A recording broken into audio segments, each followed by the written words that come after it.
Good day everyone! I am Janine, representing Group 2. So today, let's dig in deeper to our topic, classroom routines and procedure. So, we all know as a teacher that classroom routine are the backbone of our daily classroom life because it makes our life easier and it saves our valuable time. But also, it helps the students to understand what is expected to them so they can behave disciplined and responsibly. And eventually, they can do certain things independently without us repeating again and again the procedure of that particular routine. With this, we can focus more on our lesson. So first, let's explore the true meaning of routine and procedure.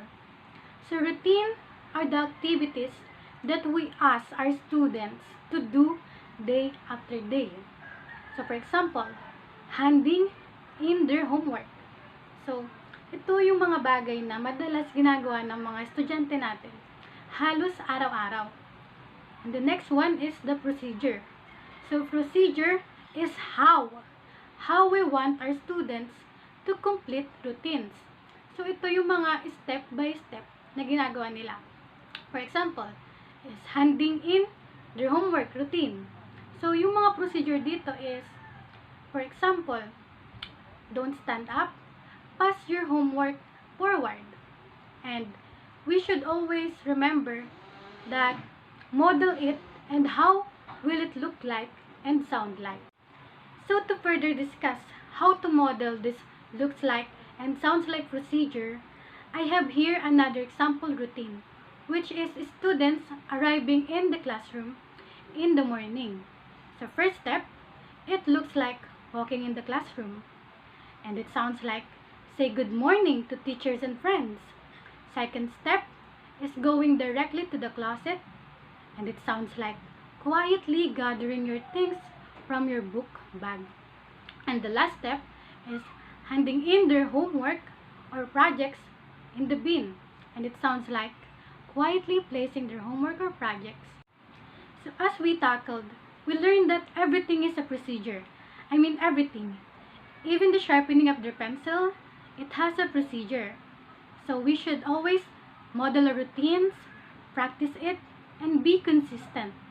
But how can we be consistent and establish organized classroom routines and procedure? So first, let's always start in the first day of class.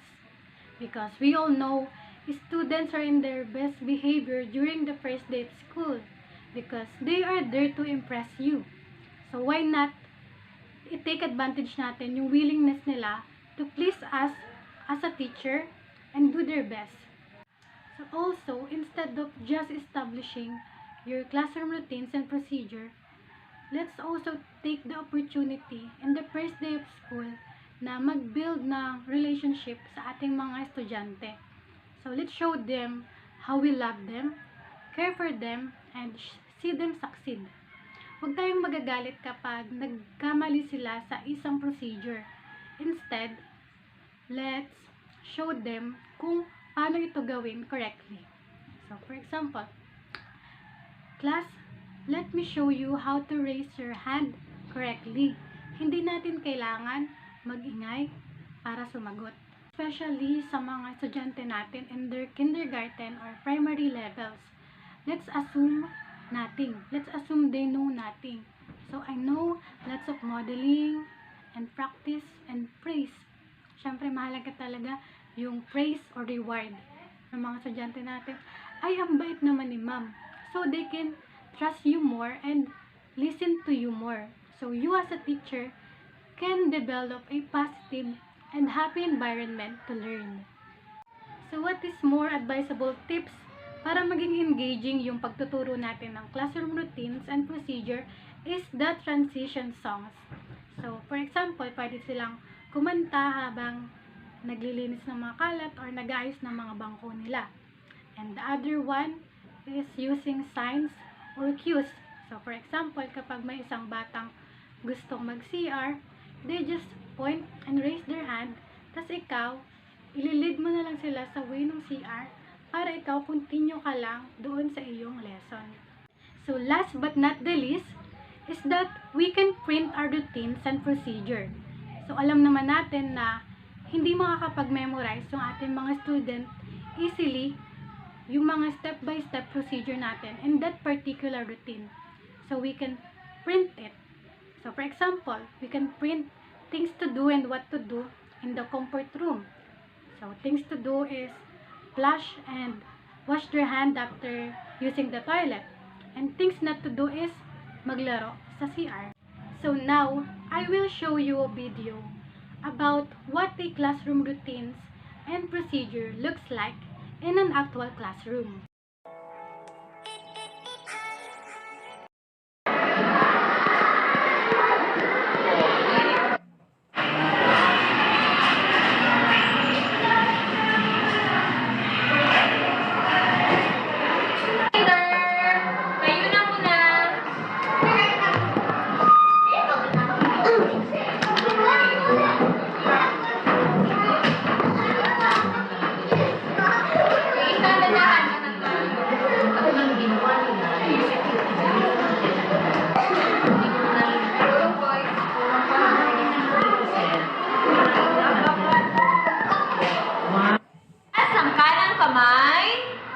Ilagay sa dibdib.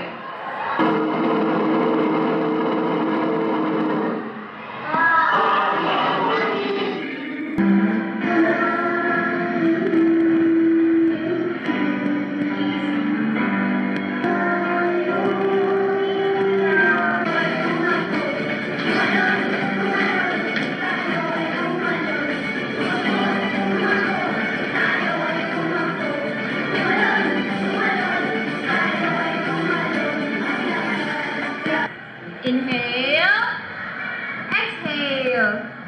Inhale, exhale. Okay, maupo po. Ano pong panahon natin? Yung araw. Sige, Francis. Tama ba si Francis? Ano pong araw ngayon? Enero. 29.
'After establishing our routines and procedure, we can also teach students what they can do in an emergency. But also, let's don't forget to reflect our strategies of teaching these routines and procedure, and let's review our students' practice. Thank you!